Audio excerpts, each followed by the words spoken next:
ఈ రోజుల్లో మంచితనం లేదు, మానవత్వం లేదు, ఎవరి కోరికలు వారివే, అంతా మోసం.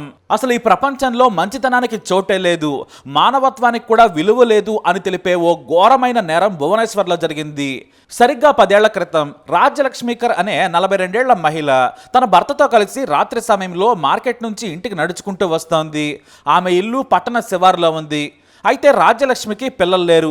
ఎంతోమంది డాక్టర్లకు చూపించుకుంది, ఎన్నో దేవుళ్లకు మొక్కుకుంది, కానీ సంతానం కలగలేదు. మరి ఆమె చేసిన పూజలకి ఏ దేవుడు కరుణించాడో కానీ వాళ్ళు నడుచుకుంటూ వస్తుంటే చెట్ల పొదల్లో చిన్న పాప ఏడుపు వినిపించింది. ఏంటా అని వెళ్ళి చూడగా ఓ చిన్నారి కూర్చొని ఏడుస్తుంది. వయసు 3 ఏళ్ళు. కంగారుగా వెళ్ళి పాపను పొదల్లో నుంచి తీసుకొచ్చింది రాజ్యలక్ష్మి. ఒళ్ళంతా మొళ్ళతో గిరికిపోయి ఉంది, పెదాలు ఆరిపోయి ఉన్నాయి. చాలాసేపటి నుంచి ఆ పాప ఏడుస్తున్నట్లుందని కంగారు పడింది రాజ్యలక్ష్మి. ఆ వెంటనే రాజ్యలక్ష్మి భర్త దారిలో ఓ ఇంట్లోకి వెళ్ళి మంచినీళ్లు తెచ్చాడు. పాపకు తాగించారు. భుజం మీద వేసుకోగానే పాప అలా నిద్రపోయింది. ఆ చిన్నారి స్పర్శ రాజ్యలక్ష్మికి ఎక్కడా లేని సంతోషాన్ని తీసుకొచ్చింది. మరి ఈ స్పర్శే కదా తాను కోరుకుంది అనుకుంది. ఈ చిన్నారే నన్ను అమ్మ అని పిలిస్తే ఆ పిలుపు ఎంత బాగుంటుందో అనుకుంది రాజ్యలక్ష్మి. వెంటనే భర్తను అడిగింది, మనం ఈ పాపను పెంచుకుందాం, ఇక్కడి నుంచి దూరంగా వెళ్ళిపోదాం, ఎందుకంటే మనకు పిల్లలు లేరని ఇక్కడ వాళ్ళకి తెలుసు, కొత్త ప్రాంతానికి వెళితే మన కూతురే అని నమ్ముతారని బ్రతిమలాడింది. ముందు ఆలోచనలో పడ్డ ఆమె భర్త సరేనన్నాడు.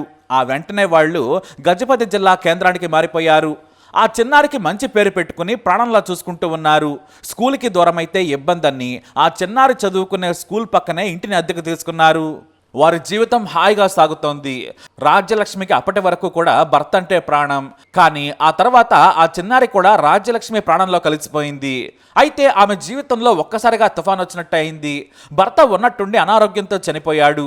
దీంతో ఆమెకు జీవితం ఒక్కసారిగా చీకటిలా మారింది. ఏం చేయాలో పాలుపోలేదు. కానీ తనను అమ్మ అంటూ కొంగు పట్టుకుని తిరుగుతున్న బిడ్డ కోసం ఆమె ధైర్యంగా ముందడుగేసింది. 10వ తరగతి వరకు చదువుకున్న రాజ్యలక్ష్మి బయటికి వెళ్ళి ఉద్యోగం చేయటం మొదలుపెట్టింది. రూపాయి కూడబెట్టుకుంటూ పాపను చదివించుకుంటోంది. తన కూతురుకు మంచి చదివివ్వాలి, మంచి స్కూల్లో చేర్పించాలి, బాగా చదివించాలి అనే కోరిక మాత్రమే ఉంది. ఎందుకంటే ఆ కూతురు కూడా బాగా చదువుతోంది. ఇంతలో రాజ్యలక్ష్మి సోదరుడు కూడా రాజ్యలక్ష్మికి చేయందించాడు, తోడుగా ఉన్నాడు. పూరిలోని పార్లకేముండిలో ఉన్నత కేంద్రీయ విద్యాలయంలో కష్టపడి చేర్పించింది. దీంతో ముందు ఆమెకు కూతురు చదువు గురించి బెంగ తీరింది. క్లాస్లో టాప్ 5లో ఉంటుంది రాజ్యలక్ష్మి కూతురు. పైగా ఇంగ్లీష్లో అనర్గళంగా మాట్లాడగలదు, రాయగలదు.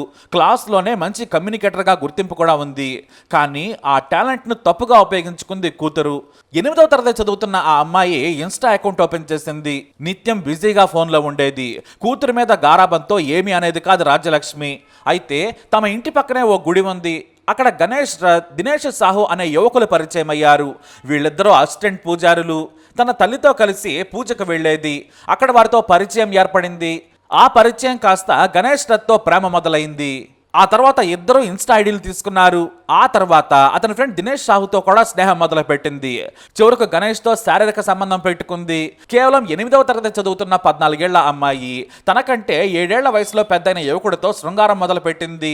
అయితే తరచూ పూజారితో మాట్లాడుతున్న కూతురును గుడిలోనే చూసింది రాజ్యలక్ష్మి. కానీ తన కూతురు ఇంకా చిన్నపిల్ల అనుకుంది. తప్పుడు పనులు చేసేంత ఎదగలేదులే అనుకుంది. కానీ రాజ్యలక్ష్మి ఈ జనరేషన్ కంటే 100 ఏళ్లు వెనకబడి ఉంది. కూతురు చేసే తప్పులేమీ ఆమెకు కనిపించలేదు. మరోవైపు రాజ్యలక్ష్మికి ఆరోగ్య సమస్యలు వెంటాడుతూ ఉన్నాయి. గుండె సంబంధ జబ్బులున్నాయి. తర్వాత లివర్ సమస్యలు కూడా వచ్చాయి. తరచూ డాక్టర్ దగ్గర చూపించుకునేది. తన కూతురు ఎప్పుడు పెద్ద అవుతుందా అని వెయిట్ చేస్తోంది రాజ్యలక్ష్మి. ఇప్పుడు రాజ్యలక్ష్మికి 54 ఏళ్లు దాటాయి. మరో 10 ఏళ్లు ఎలాగైనా బ్రతికితే చాలు, తాను కష్టపడి చదివిస్తాను, ఆ తర్వాత ఆమె తన కాళ్ల మీద తాను నిలబడితే చాలనుకుంది. నిత్యం కూతురు గురించి ఆలోచించేది. అయితే తన కూతురు బరితి దాటింది, దేశముద్రని మాత్రం గుర్తించలేకపోయింది. మొదట గణేష్తో శారీరక సంబంధం పెట్టుకున్న ఆ యువతి ఆ తర్వాత అతని స్నేహితుడితో కూడా రొమాన్స్ చేయటం మొదలుపెట్టింది. ఇద్దరూ కంబైన్డ్గా ఒకరి తర్వాత ఒకరు ఖాళీ సమయాల్లో రాజ్యలక్ష్మి ఇంటికి వచ్చి ఆమెతో ఎంజాయ్ చేసి వెళ్తుండేవారు. గర్భం రాకుండా జాగ్రత్తలు కూడా తీసుకుంటూ ఉండేవారు. ఇలా 6 నెలలు గడుస్తోంది. నిత్యం వారితో ఇన్స్టాలో చాట్ చేసేది. ఎందుకంటే వాట్సాప్లో అయితే తన తల్లి గుర్తిస్తుందని. ఆమెకు సోషల్ మీడియా పెద్దగా తెలియదు కాబట్టి ఇన్స్టా, ఫేస్బుక్ చాట్స్ చేస్తూ జాగ్రత్తలు తీసుకుంది. అయితే గణేష్ ఆమె ఇంటికి వచ్చినప్పుడు ఇంట్లో బంగారం చూశాడు. తనకివి కావాలి, నాకు కొన్ని ఆర్థిక అవసరాలు ఉన్నాయి, ఇప్పుడు సాయం చెయ్యి, వెంటనే నెలలో తెచ్చిస్తానని చెప్పాడు. దీంతో గుడ్డిగా తల్లి బంగారం ఇచ్చేసింది కూతురు. దాన్ని కుదవపెట్టిన గణేష్ ఓ బైక్ కొన్నాడు.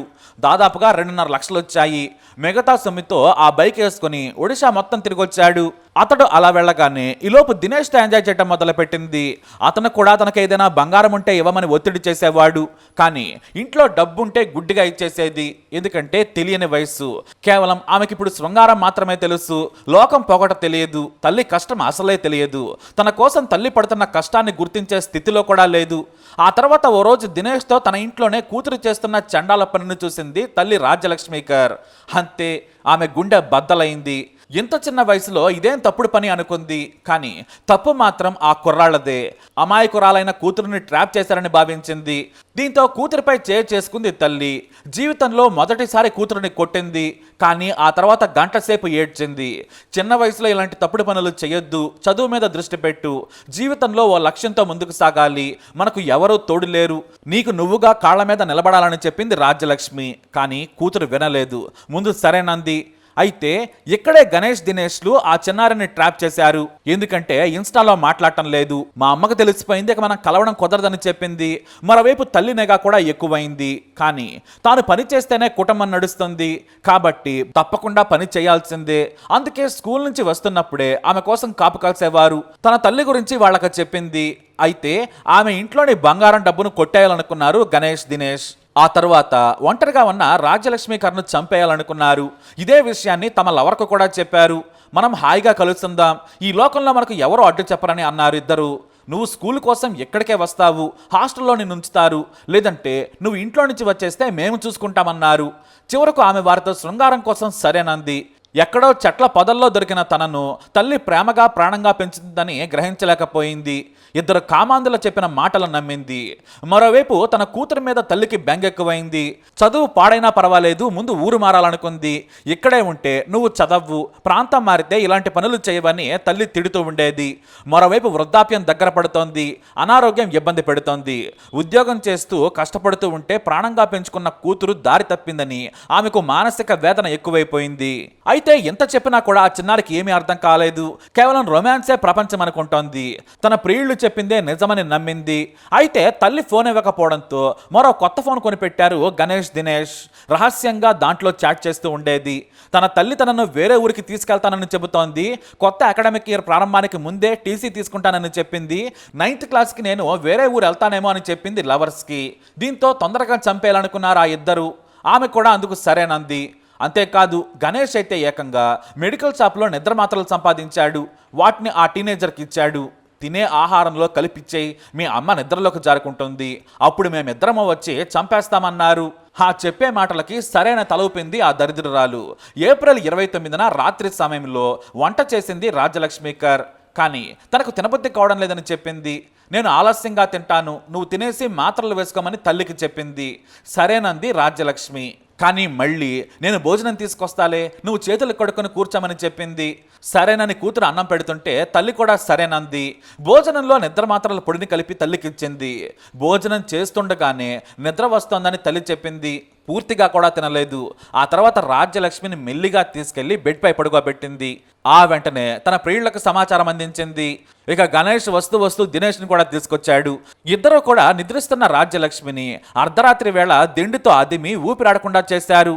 ఆ తర్వాత ఇంట్లోని బంగారం 6,000 రూపాయల నగదు తీసుకుని పారిపోయారు. ఆ మరునాడు ఉదయమే తన ప్రియుళ్ళు చెప్పినట్టుగా మా మమ్మీ నిద్రలో నుంచి లేవడం లేదని ఏడుస్తూ కిలాడి డ్రామాలాడింది. వాళ్ళు ఆసుపత్రికి తీసుకెళ్లగా చనిపోయిందని చెప్పారు. ఆ వెంటనే రాజ్యలక్ష్మి సోదరుడు శివాప్రసాద్ మిశ్రాకు సమాచారం ఇచ్చింది. అతను కూడా వచ్చాడు. గుండెపోటుతో అమ్మ చనిపోయిందని ఏడ్చింది. అందరూ కూడా నిజమని నమ్మారు.